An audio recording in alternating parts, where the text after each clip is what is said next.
नमो भगवते वासुदेवाय। अजा एकादशी, भाद्रपद कृष्ण पक्ष। कुंती पुत्र अर्जुन बोले, हे जनार्दन, अब आप कृपा करके मुझे भाद्रपद मास के कृष्ण पक्ष की एकादशी के विषय में भी बतलाइए। उस एकादशी का क्या नाम है तथा इसका व्रत करने की क्या विधि है, उसका व्रत करने से क्या फल मिलता है। श्री कृष्ण बोले, हे पार्थ, भाद्रपद मास के कृष्ण पक्ष की एकादशी को अजा कहते हैं। इसके व्रत करने से समस्त पाप नष्ट हो जाते हैं। जो मनुष्य इस दिन भक्ति पूर्वक भगवान की पूजा करते हैं तथा व्रत करते हैं, उनके समस्त पाप नष्ट हो जाते हैं। इस लोक और परलोक में सहायता करने वाली इस एकादशी व्रत के समान विश्व में दूसरा व्रत नहीं है। अब ध्यान पूर्वक इस एकादशी की कथा सुनो। प्राचीन काल में अयोध्या नगरी में एक चक्रवर्ती राजा राज्य करता था। उसका नाम हरिश्चंद्र था। वह अत्यंत वीर, प्रतापी तथा सत्यवादी था। दैव योग से उसने अपना राज्य स्वप्न में एक ऋषि को दान कर दिया और परिस्थितिवश उसे अपनी पत्नी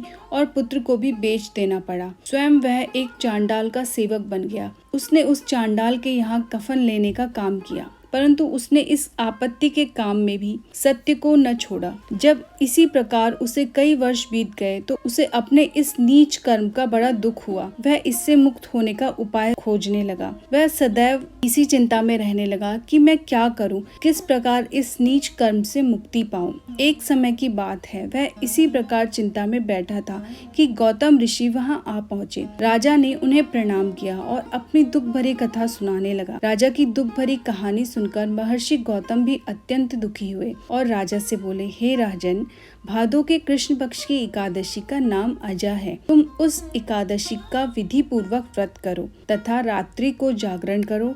इससे तुम्हारे समस्त पाप नष्ट हो जाएंगे।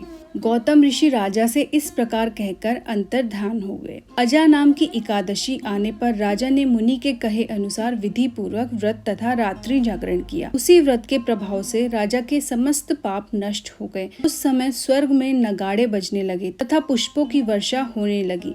उसने अपने सामने ब्रह्मा, विष्णु, महादेव जी तथा इंद्र आदि देवताओं को खड़ा पाया। उसने अपने मृतक पुत्र को जीवित तथा स्त्री को वस्त्र तथा आभूषण से युक्त देखा। व्रत के प्रभाव से उसको पुनः राज्य मिला। वास्तव में एक ऋषि ने राजा की परीक्षा लेने के लिए यह सब कौतुक किया था, किंतु अजा एकादशी के व्रत के प्रभाव से सारा षड्यंत्र समाप्त हो गया और अंत समय में राजा हरिश्चंद्र अपने परिवार सहित स्वर्ग लोक को गया। हे राजन, यह सब अजा एकादशी के व्रत का प्रभाव था। जो मनुष्य इस व्रत को विधि पूर्वक करते हैं तथा रात्रि जागरण करते हैं, उनके समस्त पाप नष्ट हो जाते हैं और अंत में वे स्वर्ग को जाते हैं। इस एकादशी की कथा के श्रवण मात्र से ही अश्वमेध यज्ञ का फल मिलता है। कथा सार, प्राणी को ईश्वर के प्रति पूरी निष्ठा रखनी चाहिए।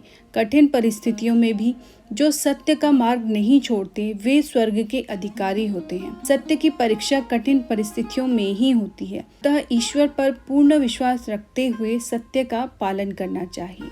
हरे कृष्णा।